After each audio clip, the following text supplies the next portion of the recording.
Can you share your thoughts on the performance? Well, very happy to win the semi-final. Obviously, we played against a team that is very difficult to generate chances. We generated a lot. We should have scored many more goals than the one that we scored. And when you don't close the games, it can always happen. A short piece, a long throw, or a wide free kick, like it happened. But you have to rely again on the boxes. And I think the players were so composed with the penalties. And at the end, Kepa managed to save one and where we want to be.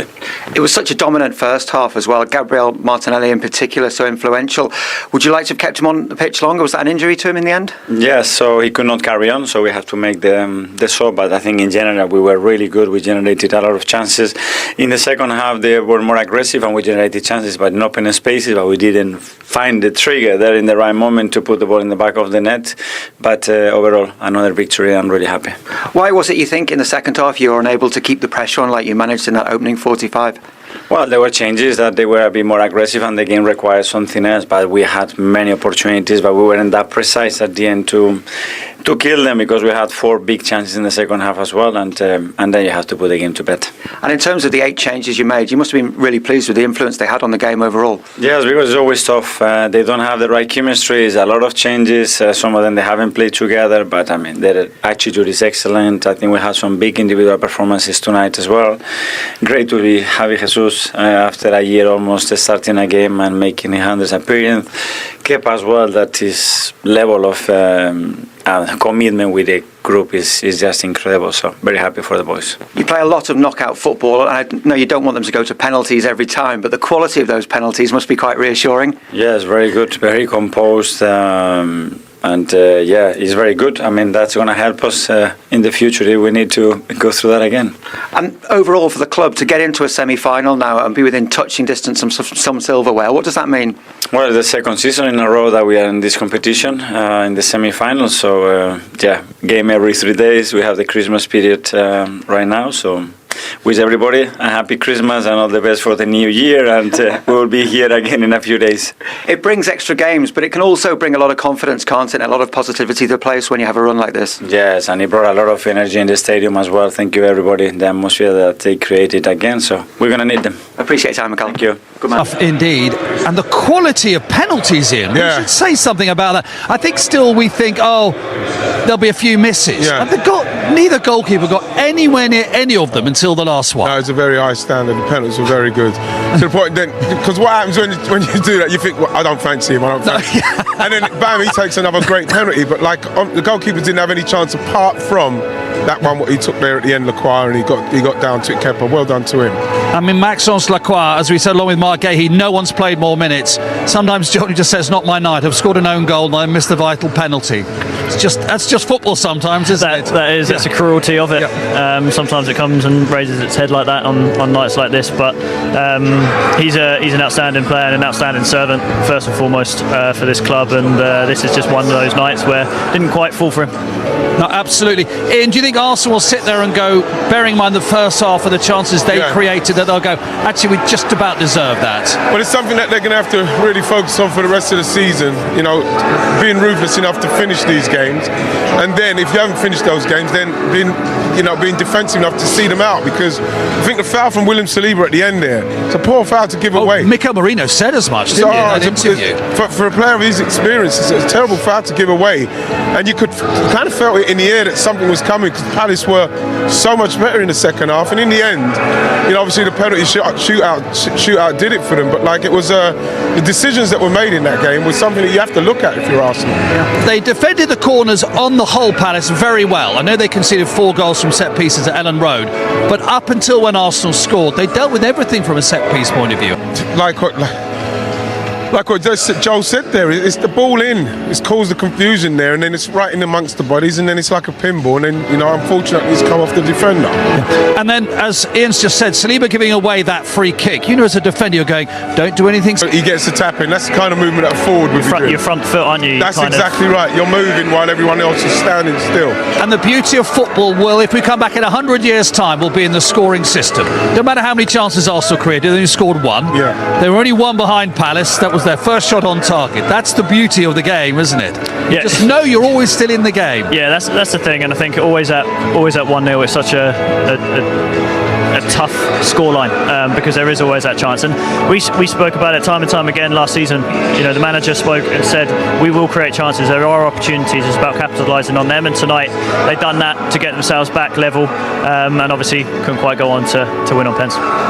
In the end, I thought Arsenal's first half performance, with the goals that they should have scored, chances they created, I think they deserve the game overall. Overall, they'll play Chelsea in the semi-final, and when we come back, the final part, I think that's right, isn't it, Joel? The way that Palace played in the second half, having altered things systematically, they showed they're a match for literally anybody in the Premier League, quite comfortably, Palace. Absolutely, I think in that second half, you saw a little bit. I think first half was a little bit passive. Not getting up to the ball, not getting a bit of contact on players. And second half, I think you got Adam Wharton going on the ball and starting to break lines. You got JP running in behind. Obviously, you pride yourself on your defensive structure, and you can spring from that. And they, like the manager said there, they matched Arsenal and went above and beyond them. And probably in the second half. And you really wanted Adam Wharton to get on the ball in the second half, and he does. What does he do so well, which brings so much benefit to Palace, and maybe internationally as well? It's the composure. The composure and the technical ability. He can get himself out of little pockets of areas, and if you've got runners, willing runners, or you've got a good hold-up man like a Mateta who can hold it up and people could go and join him, he gives you the ball. He's the kind of midfielder I want to be playing in front of, because I know he's going to constantly be looking for me, even if it's a difficult pass. He looks forward every time, doesn't he? He looks forward, and that's what you want from him. And I thought he got a lot better chances to do that in the second half than he did in the first half. And that's why they started to play a lot better, Palace. Yeah. What's his ceiling, Adam Wharton? The sky's the limit, I think, for him in the way in which he plays. I think the way in which he handles. Since he's come to Palace and the spotlight that's been on him, and he deserves the plaudits that he's got, because he's come in and he's changed the way in which that we play in many ways. He's the orchestrator in there, and he's the quarterback who kind of dictates the game. And like we said there, his first thought is to play forward, and he's not scared of making those passes time and time again. And I think what I think with him is they should have started the game like that. They should have started the game with a little bit more gusto, a little bit more. Let's go and get them. Let's go for Palace, because they go for Arsenal, because they've got players trying to impress themselves. So they should have put them under a bit more pressure. We're hearing good news. Chris Richards, it looked worse than it is, and they're hoping he'll be all right for New Year's Day. I mean, obviously, whenever you see blood, you're thinking, it's terrible. But actually, fingers crossed, it's not as bad as that. Arsenal got 5 games before they play the first leg against Chelsea. You said it earlier, Ian. They're just making very heavy work of things. I mean, the last 3 goals they've scored at the Emirates have all been own goals. Yeah. 2 against Wolves and today. Why are they making such heavy work of things? I think they're just not taking the chances to be more relaxed in games. You've got to take those chances, and it's not easy. If it was easy, I'm sure they would have done it no problem, but you've got to take those chances. You've got to be more ruthless with those. I think especially the first time with Noni Madueke, I thought that was a very good chance. I thought some of the goalkeeper's saves were good saves, but I thought there were chances that people should have been able to take. And then you get more comfortable in the game and you feel a little bit more confident. Then they maybe bring on some other players, you can see the game out, but we don't seem to be doing that in a minute, and it's something that we're going to have to learn to do as this season's going on if we're going to try and win the title. I think I said to you during the game, I think there was a moment when Ebbs got the ball on his back foot. Could he have maybe taken the shot? Yeah. But he's found the pass, and the same with Gabriel, with Jesus. Jesus, he could have taken that shot on, and when you're not set as a defender, things can go through your legs. If you can take off your back of your heel and wrong foot the keeper, because the keeper's not set either. So a little bit more decisiveness. Just take the shot on. And I said to Ian in the middle of the second half, Man City would be winning this game 2-0. Do you know what I mean? The way Haaland is, that's the big difference, isn't it? Arsenal have to narrow that gap if they're going to win the league. But what I did like Mourinho saying,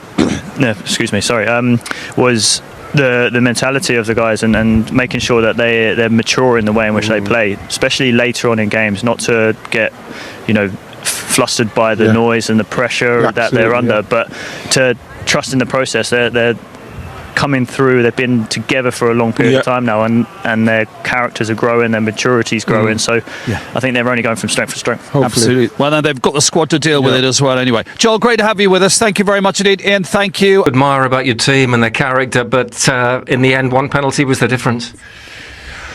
Well, that's always in a penalty shootout. That one penalty is the difference. So, and this time we were the ones who missed it, but nobody to blame. So I think first half we had a bad performance, but then coming back like we did in second half was much better. And even then when we conceded the goal, it looked like a déjà vu from the league game. But then coming back again, so huge credit to the players. And then in penalty shootout everything is possible. And we have won 2 this year, and today. Arsenal were the lucky ones, honestly. Also, they took them so well. I've seen many penalty shootouts, but I can't remember that every single one was taken so well. Then one, has to miss, otherwise we would shoot until tomorrow. Yeah. So, and today, unfortunately, we were the ones. But again, we can build up on the second half performance, definitely. Yes, what can you take from the performance? A lot of the resilience and clearly getting back in the game too. Yes, exactly, and the way we played second half, the way we matched them, and when everybody is telling us so many games and you are fatigued and you are tired, and if this really is the case, you can't come back like we did today. So today, not in the second half with this performance, and not in the second half after a 0-1. So I think when we build up on the second half performance, we will play a very good season. Arsenal booked their place in the Carabao Cup semi-finals after a nerve-shredding penalty shootout victory over Crystal Palace at the Emirates Stadium. It was a match that perfectly captured football's cruelty and beauty in the space of 120 intense minutes. For long periods, Arsenal dominated possession, probing patiently as Palace sat deep and defended with discipline. Clear chances were rare, and frustration grew among the home fans as the first half ended goalless. The breakthrough finally arrived late in the game when a dangerous Arsenal corner caused chaos in the box, resulting in an unfortunate own goal by Palace defender Maxence Lacroix. Just as Arsenal thought the job was done, drama struck deep into stoppage time. Crystal Palace refused to surrender, and Mark Guéhi's close-range finish stunned the Emirates, forcing the tie straight into penalties. The shootout was relentless. Kick after kick found the net, tension rising with every step to the spot. In sudden death, Arsenal goalkeeper Kepa Arrizabalaga became the hero, producing the decisive save to seal an 8-7 win. It was a harsh end for Palace, but a huge moment of resilience for Arsenal, who march on with belief, momentum, and dreams of silverware firmly alive.